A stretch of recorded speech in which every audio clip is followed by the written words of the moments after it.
നമസ്കാരം. ഇന്നത്തെ സിനിമയിലേക്ക് എല്ലാ പ്രേക്ഷകരെയും സ്വാഗതം ചെയ്യുന്നു. കഴിഞ്ഞ ആഴ്ച റിലീസിനെത്തിയ കോലുമിഠായി എന്ന ചിത്രത്തിൻ്റെ വിശേഷങ്ങളാണ് ഈ ആഴ്ച നമ്മൾ പങ്കുവെക്കുന്നത്. ചിത്രത്തിൻ്റെ സംവിധായകനായ അരുൺ വിശ്വവും ഒപ്പം തന്നെ മാസ്റ്റർ ആകാശും ഇന്ന് സിനിമയിൽ പങ്കെടുക്കുവാൻ വേണ്ടി സ്റ്റുഡിയോയിൽ എത്തിയിരിക്കുകയാണ്. ഇരുവരെയും സ്വാഗതം ചെയ്യുന്നു ഇന്നത്തെ സിനിമയിലേക്ക്. കോലുമിഠായി എന്ന ടൈറ്റിലൊരു ചിത്രം നവാഗത സംവിധായകന് അരുൺ വിശ്വം താങ്കൾ ഇറക്കിയിരിക്കുകയാണ്. ഈ ഒരു കോലുമിഠായി എന്ന് കേൾക്കുമ്പോൾ നമ്മൾ പഴയ കാലത്തേക്കാണ് ഓർമ്മ വരുന്നത്, ഒരു നൊസ്റ്റാൾജിയ. ഇപ്പോൾ കിൻഡർ ജോയ് എന്ന പദമാണ് കുട്ടികളേറെ ഉപയോഗിച്ച് വരുന്നത്. ചീറ്റോസ് അങ്ങനെയുള്ള ഇതൊക്കെ സ്നാക്സ് ഒക്കെയാണ് കൂടുതൽ ഉപയോഗിക്കുന്നത്. മിഠായികളുടെ കാര്യം ആണെങ്കിൽ പോലും ചൂയിങ്ങം, ബബിൾക്കം അങ്ങനെയൊക്കെയാണ്. പക്ഷേ ഈ കോലുമിഠായി ഒരു പഴയ കാലത്തിലേക്ക് ഒരു തിരിച്ചുപോക്കാണ്, ആ പേരിൽ തന്നെ സൂചിപ്പിക്കുന്നു. എന്താണ് അതിൻ്റെ പ്രമേയം? കുട്ടികൾ, അതായത് നമ്മുടെ സിനിമ സഞ്ചരിക്കുന്നത് 80കളിലൂടെയാണ്. 80കളിൽ കുട്ടികളുടെ ഇടയിലുണ്ടായിരുന്ന സൗഹൃദം, അവർക്കിടയിലുണ്ടായിരുന്ന ഒരു അടുപ്പം, അതിൽ ആ സമയത്തുണ്ടായിരുന്ന കളിച്ചിരികളും തമാശകളും, ഇതൊക്കെയാണ് ഈ കോലുമിഠായി എന്ന സിനിമയുടെ പ്രമേയം. അതിൽ പ്രധാന വേഷങ്ങൾ വന്നിരിക്കുന്നത് ഗൗരവ് മേനോൻ, ആകാശ് സന്തോഷ്, സിദ്ധാർത്ഥ്, റോഷൻ, നൈഫ്, പിന്നെ നമ്മുടെ ബേബി മീനാക്ഷി, ഇത്രയും കുട്ടികളാണ് പ്രധാന വേഷങ്ങൾ വന്നിട്ടുള്ളത്. അപ്പോൾ കോലുമിഠായി എന്നുള്ള പേര് ഇപ്പോൾ നിങ്ങൾ പറഞ്ഞതുപോലെ ഇപ്പോഴത്തെ കുട്ടികൾക്ക് അറിയാൻ പാടില്ല. പല സ്കൂളുകളിലും നമ്മൾ ഇതിൻ്റെ പ്രൊമോഷൻ്റെ ഭാഗമായിട്ട് ചെല്ലുമ്പോൾ കുട്ടികൾ നമ്മുടെ അടുത്ത് ചോദിക്കുന്നത്, ഒരു കുട്ടി എൻ്റെ അടുത്ത് വന്ന് ചോദിച്ചാണ്, നിങ്ങൾക്ക് എന്തെങ്കിലും ചോദിക്കാന്ന്. ഇപ്പോൾ ഒരു കുട്ടി സ്റ്റേജിൽ വന്നിട്ട് ചെറിയ കുട്ടി എൻ്റെ അടുത്ത് ചോദിച്ചു, അങ്ങനെ എന്താണ് ലോലിപോപ്പ് എന്ന് പേരിടാൻ കാരണം? ഞാൻ പറഞ്ഞു, നമ്മളെ ലോലിപോപ്പ് അല്ല, കോലുമിഠായി. ഇത് തന്നെയാണ് ഇതിൻ്റെ കാരണം. ഇന്നത്തെ തലമുറയ്ക്ക് കോലുമിഠായി എന്താണെന്നറിയില്ല. അപ്പോൾ കോലുമിഠായി എന്നുള്ളത് കുട്ടികളുടെ സിനിമ ആയതുകൊണ്ട്, സത്യത്തിൽ കോലുമിഠായി എന്ന പേരിന് സിനിമയുടെ കഥയുമായിട്ട് ബന്ധമൊന്നുമില്ല. ഒരു കുട്ടികളുടെ സിനിമ ആയതുകൊണ്ട് ഒരു മധുരമുള്ള പേരുണ്ടാവട്ടെ, അല്ലെങ്കിൽ ഒരു പഴയ കാലത്തിൻ്റെ പേരുണ്ടാവട്ടെ എന്ന് വിചാരിച്ചിട്ടാണ് കോലുമിഠായി എന്നുള്ള പേര് നമ്മൾ വെച്ചിരിക്കുന്നത്. ആദ്യമായിട്ടൊരു സിനിമ സംവിധാനം ചെയ്യുന്നു, ഇങ്ങനെ കുട്ടികളുടെ പ്രമേയമാക്കി ചെയ്യുന്നു. ഒരു തിരക്കഥാ രചനയിൽ കൂടുതലായിട്ട് ഈ തിരക്കഥ മുന്നിൽ കണ്ടുകൊണ്ട് ആദ്യം ഒരു ചിത്രം ചെയ്യുമ്പോൾ കുട്ടികൾക്ക് വേണ്ടിയിട്ടൊരു ചിത്രം ചെയ്യണം എന്ന മുൻധാരണ വല്ലതും ഉണ്ടായിരുന്നോ? അത്തരം മുൻധാരണകളൊന്നുമില്ല. സാധാരണ എല്ലാ സംവിധായകരെയും പോലെ, പുതിയ സംവിധായകരെയും പോലെ മുതിർന്ന താരങ്ങളെ വെച്ചിട്ട് സിനിമ ചെയ്യണമെന്ന് തന്നെയാണ്. പക്ഷേ ഒരു പുതുമുഖ സംവിധായകൻ എന്ന നിലയിൽ ഈ മുതിർന്ന താരങ്ങളുടെ അടുത്ത് നമുക്ക് എത്തിപ്പെടാനുള്ളൊരു ബുദ്ധിമുട്ടുണ്ട്, ഡേറ്റിൻ്റെ. അപ്പോൾ അത്തരം കാര്യങ്ങളിലേക്ക് എത്തിപ്പെടാൻ നമുക്ക് സാധിക്കാതെ വന്നപ്പോൾ ഞങ്ങൾ ആദ്യം തയ്യാറാക്കി വെച്ചിരുന്ന സ്ക്രിപ്റ്റ് മാറ്റി വെച്ചതിന് ശേഷം ഈ സിനിമയുടെ പ്രൊഡ്യൂസറായ അഭിജിത്ത് അശോകനും ഞാൻ ചേർന്നാണ് ഈ സിനിമയുടെ തിരക്കഥയും നിർവഹിച്ചിരിക്കുന്നത്. അപ്പോൾ ഞങ്ങൾ രണ്ടുപേരും കൂടി പിന്നീട് കുട്ടികളെ കേന്ദ്ര കഥാപാത്രങ്ങളാക്കി സിനിമ എടുക്കാമെന്ന് തീരുമാനിക്കുകയായിരുന്നു. അങ്ങനെയാണ് കോലുമിഠായിലേക്ക് എത്തിയത് അല്ലേ? മാസ്റ്റർ ആകാശ് ഇതിനു മുമ്പ് പരിചിതമാണ്, പല 8-9 ചിത്രങ്ങളിൽ അഭിനയിച്ചു. തഴക്കവും പഴക്കവും വന്നൊരു ബാലനടൻ ആകാശ്. കുമ്പസാരത്തിലെ ക്യാരക്ടർ തന്നെ പ്രേക്ഷകരെ കണ്ണീരിൽ ആഴ്ത്തിയൊരു കഥാപാത്രമായിരുന്നു. അതിനുശേഷം കോലുമിഠായിലെത്തിയിരിക്കുന്നു. എങ്ങനെയുണ്ട് കോലുമിഠായിലെ കഥാപാത്രം? എന്താണ് കഥാപാത്രത്തിൻ്റെ പേര്? എൻ്റെ കഥാപാത്രത്തിൻ്റെ പേര് അബു എന്നാണ്. ഒരു മുസ്ലിമായ അബു എന്ന് പറഞ്ഞ കുട്ടി. അതൊരു നല്ലൊരു കൂട്ടായ്മ കിട്ടി ഞങ്ങൾക്ക്. ഞാനും ഗൗരവ് ഇപ്പോൾ 4ാമത്തെ ഫിലിമാണ് ഒരുമിച്ച് ചെയ്യുന്നത്. പിന്നെ മീനാക്ഷി ഞാനും 3-2 ഫിലിംസിൽ ചെയ്യുന്നുണ്ട്. അപ്പം ഞങ്ങൾ വീണ്ടും ഒരു സൗഹൃദം വീണ്ടും ഒന്നുണ്ടാക്കാൻ പറ്റി. പിന്നെ അതുമല്ല, ഈ ഫിലിമാണെങ്കിൽ കുട്ടികളാണെങ്കിൽ ഇപ്പോൾ നിങ്ങൾ വിചാരിക്കുന്നുണ്ടാവും കുട്ടികളുടെ ഫിലിം ആയതുകൊണ്ട് വലിയവർക്ക് കാണാൻ പറ്റിയതല്ല. പക്ഷേ വലിയവർക്കും കാണാൻ പറ്റിയ ഫിലിമാണ്. അവരുടെ ഒരു ചൈൽഡ്ഹുഡ് നമുക്ക് പുതുക്കാൻ പറ്റും അതിൽ ഈ ഫിലിം കാണുമ്പോൾ. ശരിക്കും ആകാശിൻ്റെ പ്രായത്തിലുള്ള ക്യാരക്ടർ തന്നെ ആ ഒരു പഴയനാൾ 80കളിലെ 80s ആകാശിനൊട്ടും പരിചിതമില്ലാത്തൊരു ബാക്ക്ഗ്രൗണ്ടിലെ കഥാപാത്രമാണ് അല്ലേ? ഒരിക്കൽ ചിലപ്പോൾ അമ്മയുടെ വീടോ അച്ഛൻ്റെ വീടോ വല്ല നാട്ടിൻപുറങ്ങളും ഉണ്ടാവാം, അല്ലെങ്കിൽ ഇല്ലായിരിക്കാം. എങ്കിലും ആ ഒരു നാട്ടിൻപുറത്തെ കാഴ്ചകളിലൊക്കെ ആകാശിനെ എങ്ങനെയാണ് ഫീൽ ചെയ്തത് ചിത്രത്തിൻ്റെ ചിത്രീകരണ വേളയിൽ? നല്ല രസമായിരുന്നു. എല്ലായിടത്തും ഈ പിന്നെ ഗ്രാമീണ അന്തരീക്ഷം, പിന്നെ നല്ലൊരു ജോളി മൂമെന്റ് ആയിരുന്നു. പിന്നെ പഴയ കാലത്തെ കുറേ കളികൾ ഞങ്ങൾ പഠിച്ചു. അതിനെക്കുറിച്ചൊന്നും അറിവോ കേട്ടറിവോ ഇല്ലായിരുന്നു, കണ്ടിട്ടും ഇല്ലായിരുന്നു. ആര് പറഞ്ഞു തന്നു? ഡയറക്ടർ പറഞ്ഞു. എങ്ങനെയുണ്ടായിരുന്നു മീനാക്ഷിയൊക്കെ ആയിട്ടുള്ള അഭിനയം? ഞാൻ പറഞ്ഞില്ലേ, ഇതിപ്പോൾ ഞങ്ങളുടെ 3ാമത്തെ ഫിലിമാണ് ഞങ്ങൾ ഒരുമിച്ച് ചെയ്യുന്നത്. ആദ്യം ഞങ്ങൾ ചെയ്ത ആനമേലോട്ടാണ്, ഞങ്ങൾ രണ്ടുപേരുടെയും ആദ്യത്തെ ഫിലിമാണ്. പിന്നെ മറുപടി എന്ന് പറഞ്ഞൊരു ഫിലിം, പിന്നെ കോലുമിഠായി. ഓക്കെ. അതുപോലെ ഗൗരവ് മേനോൻ നാഷണൽ അവാർഡ് കരസ്ഥമാക്കിയ ബെന്നിലൂടെ തന്നെ ഗൗരവമായിട്ടൊക്കെ എങ്ങനെ ഉണ്ടായിരുന്നു ലൊക്കേഷൻ? നല്ല എൻജോയ്മെൻ്റ് ആയിരുന്നു. ഞാൻ പറഞ്ഞില്ലേ, വീണ്ടും ഞങ്ങൾക്ക് ഒരു സൗഹൃദം പുതുക്കാൻ പറ്റി. ഞങ്ങൾ ഉണ്ടായിരുന്നു, കോണ്ടാക്ട്സ് ഒക്കെ ഉണ്ടായിരുന്നു, സംസാരിക്കായിരുന്നു. പക്ഷെ ഒന്നും കൂടിയും അടുക്കാൻ പറ്റി ലൊക്കേഷനിൽ. അതിന്റെ ബുദ്ധിമുട്ട് കിട്ടിയത് നമുക്കാണ്. ഇവര് ഈ സമയം കളിച്ചുകൊണ്ടിരിക്കും. മറ്റേ ജനല വഴി അടിപ്പോ നമ്മൾ ഷൂട്ട് ചെയ്യുന്ന ക്ലാസ് റൂമിന് ജനലിന് അഴികളില്ല. അപ്പോൾ നമുക്ക് അങ്ങനത്തെ കഥ അതുപോലത്തെ ജനലിൽ ആവശ്യമുണ്ടെന്ന് ഉള്ളതുകൊണ്ട് ഞാൻ ഈ സിനിമയുടെ ലൊക്കേഷന് വേണ്ടിയിട്ട്, എൻ്റെ വീട് എറണാകുളം ജില്ലയിലെ ആമ്പല്ലൂർ എന്ന സ്ഥലത്താണ്. അവിടെ ചുറ്റുവട്ടത്തുള്ള ഏതാണ്ട് എറണാകുളത്ത് എത്തുന്നവരെയുള്ള ഒരുപാട് സ്കൂളുകൾ നമ്മൾ ഇതിനു വേണ്ടി പരിശോധിച്ചു. പക്ഷേ ഒരിടത്തും ഇതുപോലെ സ്കൂൾ കിട്ടുന്നില്ലായിരുന്നു. അവസാനം ഞാൻ പഠിച്ച സ്കൂളിൽ തന്നെ വന്നപ്പോൾ ഞാൻ ആ സ്കൂളാണ് കണ്ടു വളർന്നിരിക്കുന്നത്. അപ്പോൾ എനിക്ക് അതുകൊണ്ട് എൻ്റെ മനസ്സിലുള്ള അതായിരുന്നു. അപ്പോൾ ആ സ്കൂളിലെത്തിയപ്പോൾ അത് ഓക്കെ എന്ന് തോന്നി. അപ്പോൾ ഇതിൻ്റെ അകത്ത് പ്രശ്നം എന്താണെന്ന് വെച്ച് കഴിഞ്ഞാൽ ഇവർ ഓരോരുത്തരും സിംഗിളായിട്ട് നമുക്ക് ഇവരെ ഡീൽ ചെയ്യാൻ വളരെ ഈസിയാണ്. എല്ലാവരും ഉഗ്രൻ ആർട്ടിസ്റ്റുകളാണ്. അപ്പോൾ അതുകൊണ്ട് തന്നെ നമുക്ക് ഇവരെ ഡീൽ ചെയ്യാൻ ഈസിയാണ്. പക്ഷേ ക്ലാസ് റൂമിലേക്ക് കയറ്റി 30 പിള്ളേരുടെ ഇടയിലേക്ക് ഇരുത്തി കഴിയുമ്പോൾ ഇവർക്ക് ക്ലാസ് റൂമിൻ്റെ മനസ്സാണ്. പിന്നെ ഒന്നാമത് ഒരു ബാക്ക് ബെഞ്ചേഴ്സായിട്ടാണ് സിനിമയിൽ. ഇവരിക്കുന്ന ബാക്ക് ബെഞ്ചിൻ്റെ പിൻഭാഗത്ത് ആണ് ജനലുള്ളത്. അപ്പോൾ ഒരു ഷോട്ട് എടുത്തു കഴിഞ്ഞാൽ ഞാൻ ആൾക്കാരെ നോക്കി പോകുമ്പോഴത്തേക്കും ഇവിടെ നിന്ന് ഉടനെ ഇവന്മാർ, ഞാൻ അടുത്ത എന്തെങ്കിലും കാര്യത്തിന് വേണ്ടി തിരിഞ്ഞ് കഴിയുമ്പോഴത്തേക്ക് ഇവന്മാർ രണ്ടുപേരെ കാണാനുണ്ടാവില്ല. ആ ജനൽ വഴി ചാടിപ്പോയിട്ടുണ്ടാവും. ഇവന്മാർ ഓടിച്ചിട്ട് പിടിക്കലായിരുന്നു അസിസ്റ്റന്റ് ഡയറക്ടേഴ്സിൻ്റെ എൻ്റെ ഒരു പ്രധാന ജോലി.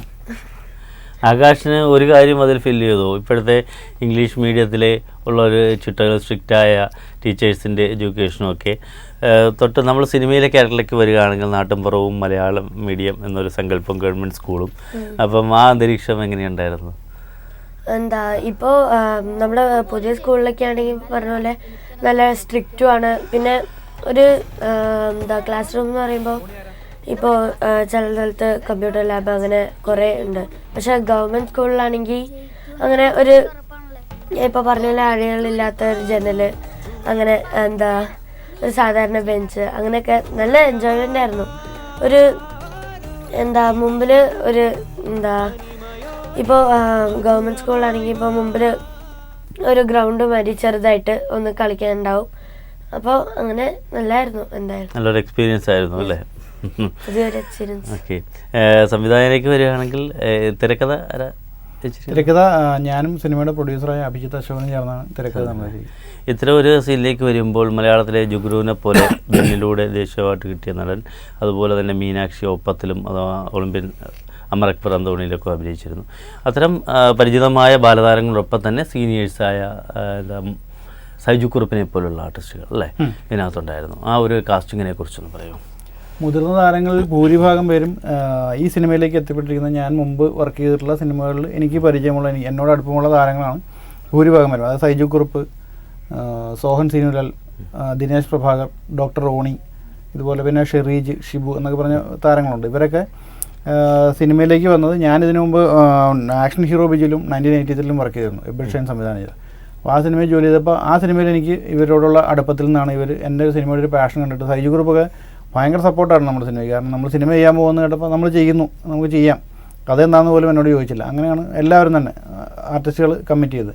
അല്ലാത്ത ആളുകൾ പറഞ്ഞു കഴിഞ്ഞാൽ ദേവി അജിത്ത്, കൃഷ്ണപ്രഭ, അഞ്ജലി, ഇവരോടൊപ്പം ഞാൻ വർക്ക് ചെയ്തിട്ടില്ല.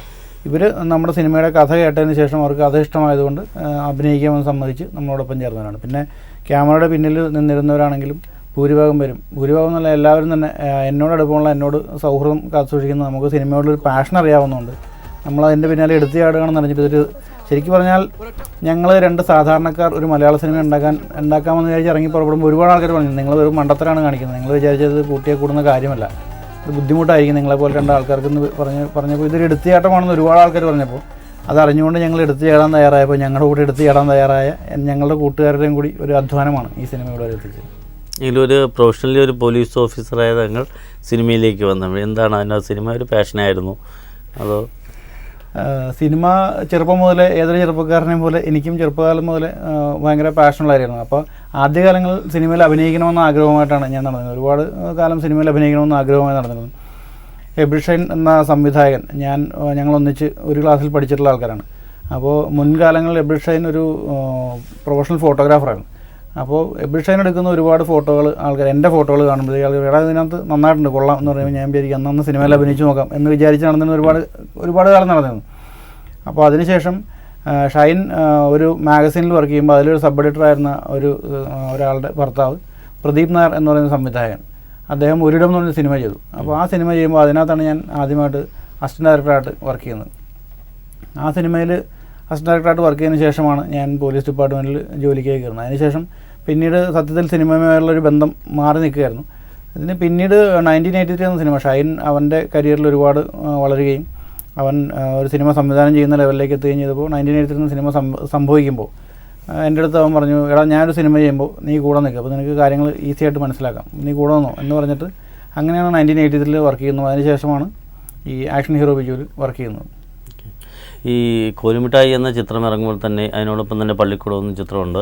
ധാരാളം കുട്ടികൾ പ്രമേയമാക്കിക്കൊണ്ട് ഈ 2015-16 ഈ കാലയളവിൽ ധാരാളം ചിത്രങ്ങൾ റിലീസായിട്ടുണ്ട്. ബെന്ന് അങ്ങനെയുള്ള ചിത്രങ്ങൾ ദേശീയ തലത്തിൽ ശ്രദ്ധ പിടിച്ചു പറ്റി. അപ്പോൾ ഇത്തരത്തിലൊരു കുട്ടികളുടെ ചിത്രം ഇറക്കുമ്പോൾ പൂർണ്ണമായും അതിനുള്ളൊരു സന്ദേശം നൽകുവാൻ താല്പര്യപ്പെടും. അപ്പോൾ ഇതിലൂടെ എന്ത് സന്ദേശമാണ് കുട്ടികൾക്ക് കൊടുക്കുന്നത്? ഇതിലൂടെ മുൻകാലങ്ങളിൽ നമ്മളുടെയൊക്കെ ചെറുപ്പകാലത്ത് നാട്ടുമ്പുറങ്ങളിലുണ്ടായിരുന്ന നന്മയും സൗഹൃദത്തിൻ്റെ നന്മയും ഇത്തരം കാര്യങ്ങളാണ് കുട്ടികളെ മനസ്സിലാക്കാനായിട്ടാണ് നമ്മൾ ശ്രമിക്കുന്നത് ഈ സിനിമയിലൂടെ. ഇന്നത്തെ കാലത്തിന് ഒരുപക്ഷെ അന്യമായിക്കൊണ്ടിരിക്കുന്ന, ഇപ്പോൾ പണ്ടൊക്കെ എൻ്റെ കൂട്ടുകാരുടെ എല്ലാവരുടെയും വീടുകളിൽ എനിക്കായിരുന്നു, എല്ലാവരും അച്ഛനമ്മമാർ എനിക്കായിരുന്നു, ഞാൻ എല്ലാവരും വീട്ടിൽ പോകുമായിരുന്നു, കൂട്ടുകാരെല്ലാവരും വീട്ടിൽ പോകും, അവരെൻ്റെ വീട്ടിൽ വരും. ഇന്നത്തെ കാലത്ത് അത് വളരെ കുറവാണ്. അത്തരത്തിലൊരു ബന്ധം, പിള്ളേർ സ്കൂൾ വിട്ട് കഴിഞ്ഞിട്ട് സ്കൂളിന് പുറത്ത് അവർക്ക് വീടാണ് അവരുടെ പ്രധാന സ്ഥലം. അപ്പോൾ അത്തരം ഒരു സമൂഹമല്ലാതെ, അത്തരം ഒരു ലോകമല്ലാതെ ഇങ്ങനെയും ഒരു ലോകമുണ്ടായിരുന്നു എന്നും അവിടെയും നന്മകൾ ഉണ്ടായിരുന്നു, സൗഹൃദങ്ങൾ ഉണ്ടായിരുന്നു, അവയുടെ നന്മകൾ എന്താണ് എന്ന് ഇന്നത്തെ കുട്ടികൾക്കും പഴയ തലമുറയെ ഒന്ന് ഓർമ്മിപ്പിക്കാനും ഇന്നത്തെ കുട്ടികളെ മനസ്സിലാക്കുകയാണ് നമ്മുടെ സിനിമയുടെ ഒരു മെസ്സേജ്.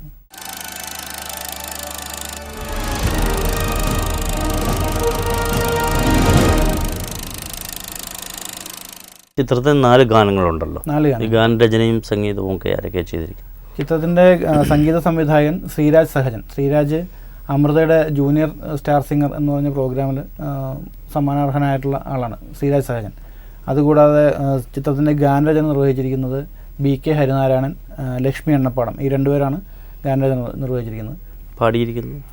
പാടിയിരിക്കുന്നത് ഒന്ന് ശ്രീരാജാണ്, പിന്നെ ശ്രേയ, നമ്മുടെ ശ്രേയക്കുട്ടി, ചെറിയ കുട്ടി, പിന്നെ പുതുമുഖങ്ങളായ 2 പേരാണ്, ഋത്തിക് ചന്ദ്, അങ്ങനെ 2 പേരുണ്ട്. ഛായാഗ്രഹണം സന്തോഷ് അനിമ. സന്തോഷ് ചേട്ടനെ കുറിച്ച് പറയുകയാണെങ്കിൽ അദ്ദേഹം ഈ സിനിമയിൽ ഞങ്ങളോടൊപ്പം നിന്ന വളരെയധികം നമുക്ക് സപ്പോർട്ട് തന്നിട്ടുള്ള മനുഷ്യനാണ്.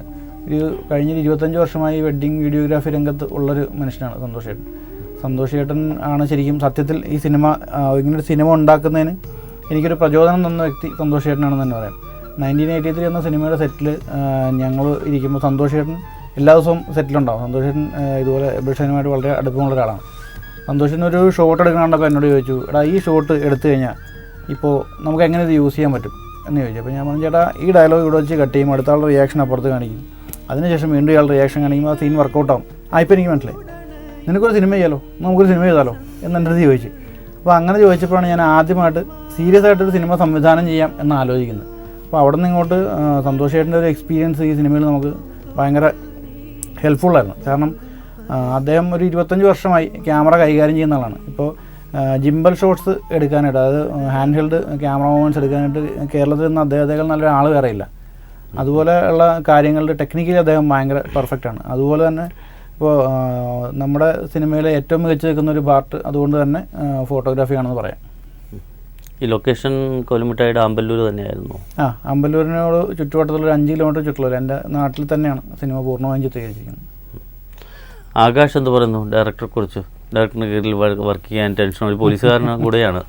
അപ്പോൾ ആ ഒരു സ്ട്രിക്റ്റ് ഉണ്ടായിരുന്നോ, അതോ ഇതുവരെ ഒരുപാട് ഡയറക്ടേഴ്സുമായിട്ട് വർക്ക് ചെയ്തിട്ടുണ്ട് അല്ലേ 5 പടം കഴിഞ്ഞപ്പോൾ? ഈ ഒരു എക്സ്പീരിയൻസ് എങ്ങനെയുണ്ടായിരുന്നു? ഇപ്പോൾ ഞങ്ങൾ പോലീസിലാണെങ്കിലും പക്ഷേ ആ സ്ട്രിക്റ്റ് ഒന്നും കാണിച്ചില്ല. ഞങ്ങളുടെ അവിടെ നല്ല ഫ്രണ്ട്ലി ആയിരുന്നു. ഇപ്പോൾ എന്തിലിപ്പോൾ ഞങ്ങൾക്ക് ഡൗട്ട് ഉണ്ടെങ്കിൽ അതൊക്കെ ക്ലിയർ ചെയ്ത് തരും.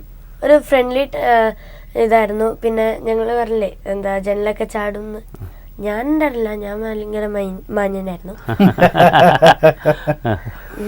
അപ്പം എന്താ അല്ലേ ഡയറക്ടർ പറയണം. അപ്പോൾ അങ്ങനെയൊക്കെ ഞങ്ങളെ പിടിക്കാനായിട്ട് കുറെ കഷ്ടപ്പെട്ടു. എന്നാലും സത്യം പറഞ്ഞു, ഞങ്ങളെ പിടിക്കാൻ കുറെ കഷ്ടപ്പെട്ടു അല്ല, ഞങ്ങളത് പിടിക്കാൻ കഷ്ടപ്പെട്ടു. പിന്നെ നല്ലൊരു ഫ്രണ്ട്ലി ആയിട്ടായിരുന്നു. ആ സ്ട്രിക്റ്റ് ഒന്നും കാണിച്ചില്ല. ഞങ്ങളുടെ അടുത്ത് ഒരു സപ്പോർട്ട് കൂടെയായിരുന്നു ഞങ്ങളെ മുന്നോട്ട് കൊണ്ടുപോയി. കോലുമിഠായി എന്ന ചിത്രത്തിൽ അഭിനയിച്ചു, കോലുമിഠായി എന്ന ടൈറ്റിൽ. അപ്പോൾ ഈ കോലുമിഠായി എന്താണെന്ന് കണ്ടോ? കഴിച്ചു നോക്കിയ? ബാക്കിയൊക്കെ ഞങ്ങളെ തീർത്തേ. അവിടെ ഒരു കടേന്റെ സീൻ ഉണ്ടായിരുന്നു. അപ്പൊ അതില് ആ പാത്രത്തിൽ മൊത്തം ഈ കോലുമിഠായി നിറച്ച് വെച്ചിട്ടുണ്ടാവും. അപ്പോൾ ഓരോ സീനും കഴിയുമ്പോഴും അതിൻ്റെ എണ്ണ ഇങ്ങനെ താഴെ കൂടി കുറഞ്ഞു ഇതിൻ്റെ കണ്ടിന്യൂറ്റി മെയിൻറ്റെയിൻ ചെയ്യാനായിട്ട് അതിൻ്റെ കണ്ടിന്യൂറ്റി നോക്കുന്ന അസിസ്റ്റന്റ് ഡയറക്ടർ കഷ്ടപ്പെട്ടുകൊണ്ടിരിക്കുകയാണ്. ഒരു ഷോട്ട് കഴിയുമ്പോൾ ഇവന്മാർ ഓടിച്ചെന്ന് തുറന്ന് അതിനകത്ത് കൈയിട്ട് 3-4 കോലുമിഠായി എടുത്തുകൊണ്ട് വരും. അപ്പോൾ ഈ അസിസ്റ്റന്റ് ഡയറക്ടർ അങ്ങോട്ടും ഇങ്ങോട്ടും വിടും. അവസാനം എൻ്റെ സാറേ എനിക്കറിയാൻ പാടില്ല, അവന്മാർ മുഴുവൻ തിന്ന് തീർത്തുകൊണ്ട് പോകുമ്പോൾ ഞാൻ എന്ത് ചെയ്യും? ഇത് മേടിക്കാൻ അധികം കിട്ടില്ല. ഇപ്പോഴത്തെ കാലത്ത് പഴയ കാലത്തുള്ള കോലുമിഠായി അങ്ങനെ കിട്ടാനില്ല. അപ്പോൾ നമ്മളത് വേറെ സ്ഥലത്ത് നിന്ന് കൊണ്ടുവന്നതാണ് ഇതിന് വേണ്ടിയിട്ട്. അവസാനമായിട്ട് ഞാൻ ഡമ്മിയാണ്, പ്ലാസ്റ്റിക് ആണ്, അത് മറ്റേ ഇത് പല്ലി വരാതിരിക്കാനായിട്ട് വേറെ വിഷം പുരട്ടി വെച്ചിട്ടുണ്ടെന്നൊക്കെ പറഞ്ഞിട്ടാണ് അവസാനം ഇവർ ഒഴിവാക്കിയത്. ഇതൊരു 80 കാലഘട്ടത്തിലേക്ക് പോകുമ്പോൾ അതിന് വേണ്ടിയിട്ടുള്ള മാറ്റങ്ങൾ എത്തരത്തിലാണ് വരുത്താൻ ശ്രമിച്ചത്? 80 കാലഘട്ടത്തിൽ നമ്മൾ പ്രധാനമായിട്ടും ശ്രദ്ധിക്കേണ്ടത് വസ്ത്രധാരണം അതുപോലുള്ള കാര്യങ്ങളാണ്. അത്തരം കാര്യങ്ങൾ, പിന്നെ സിനിമയുടെ ബാക്ക്ഗ്രൗണ്ടും ചുറ്റുപാടുകളും ഇതൊക്കെയാണ് നമുക്ക് ശ്രദ്ധിക്കേണ്ട കാര്യം. എൻ്റെ നാട് ഒരു പക്ക ഗ്രാമമായതുകൊണ്ട് അത്തരം മാറ്റങ്ങൾ വലിയ കാര്യമായിട്ട് ബാധിച്ചിട്ടില്ലാത്ത സ്ഥലങ്ങൾ ഞങ്ങളുടെ നാട്ടിൽ ഇപ്പോഴും ഉണ്ട്. മൊബൈൽ മാത്രമേ വന്നു, മൊബൈൽ ഒഴികെയുള്ള മറ്റ് വലിയ ഭീകരമായ മാറ്റങ്ങളൊന്നും വരാത്ത ഏരിയകൾ ഞങ്ങളുടെ നാട്ടിലിപ്പോഴും ഉണ്ട്. അങ്ങനെ ഒരു കുഗ്രാമമാണെന്നല്ല ഞാൻ പറയണേ, ഗ്രാമമാണ്. അപ്പോൾ അതിൻ്റെ കുറച്ച് ഉൾവശങ്ങളിലേക്കൊക്കെ പോയി കഴിഞ്ഞാൽ വളരെ ദൃശ്യഭംഗിയുള്ള തനി പഴയ കാലഘട്ടത്തിലുള്ള നാട്ടിൻപുറം പോലത്തെ സ്ഥലങ്ങളും വീടുകളും ഒക്കെ ഉണ്ട്. അപ്പോൾ അതുകൊണ്ട് അങ്ങനെയാണത് റീക്രിയേറ്റ് ചെയ്തത്. അടുത്തൊരു ചിത്രം ചെയ്യുമ്പോഴും കുട്ടികളുടെ പ്രമേയമാണോ അതോ എങ്ങനെ എത്തരത്തിലുള്ളൊരു സബ്ജക്റ്റാണ് തിരഞ്ഞെടുക്കുന്നത്? അല്ല, അടുത്തൊരു സിനിമ ചെയ്യുമ്പോൾ നമ്മളെപ്പോഴും വ്യത്യസ്തതയാണല്ലോ, അല്ലെങ്കിൽ അയാൾക്ക് അത് മാത്രമേ ചെയ്യാൻ അറിയാവുള്ളൂ എന്ന്. അപ്പോൾ അതുകൊണ്ട് തന്നെ അങ്ങനെ ഒരു കുട്ടികളുടെ ചിത്രം ഇനി ഒരെണ്ണം പ്ലാൻ ചെയ്യുന്നില്ല എന്തായാലും. ഇല്ല. എത്തരത്തിലുള്ള സബ്ജക്റ്റ് അടുത്ത് ചെയ്യാനുള്ള പ്ലാനുണ്ടോ? സിനിമ എപ്പോഴും എൻ്റർടൈനർ ആവണമെന്ന് വിചാരിക്കുന്ന ആളാണ് ഞാൻ.